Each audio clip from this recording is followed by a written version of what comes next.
ఆర్థిక రెవెన్యూ శాఖ మంత్రి శ్రీ చంద్రబాబు నాయుడు కూడా ప్రసంగించారు.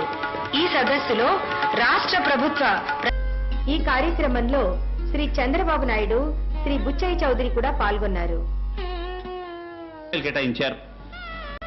మోటారు వాహనాల పన్ను పెంచడం ద్వారా, స్టాంపులు, రిజిస్ట్రేషన్ సుంకాలు పెంచడం ద్వారా 211 కోట్ల రూపాయలు నివాళులర్పించారు.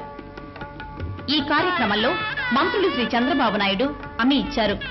ఈ కార్యక్రమంలో రాష్ట్ర ప్రధాన కార్యదర్శి అన్ని కోట్లతో ప్రణాళిక పెట్టుబడిని ప్రణాళికా సంఘం ఆమోదించిందని, ప్రస్తుత సంవత్సరం ఆంధ్రప్రదేశ్ అవతరణకు అసువులు బాసిన అమరజీవి పొట్టి శ్రీరాములు 94వ జయంతి సందర్భంగా ముఖ్యమంత్రి శ్రీ ఎన్టీ రామారావు, రాష్ట్ర ఆర్థిక రెవెన్యూ శాఖల మంత్రి శ్రీ ఎన్ చంద్రబాబు నాయుడు పొట్టి శ్రీరాములు విగ్రహానికి పూలమాల వేసి నివాళులర్పించారు.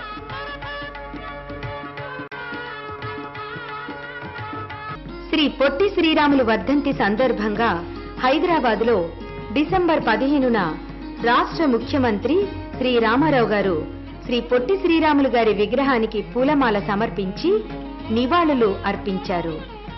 అనంతరం మంత్రి శ్రీ చంద్రబాబు నాయుడు గారు కూడా పూలమాల సమర్పించారు.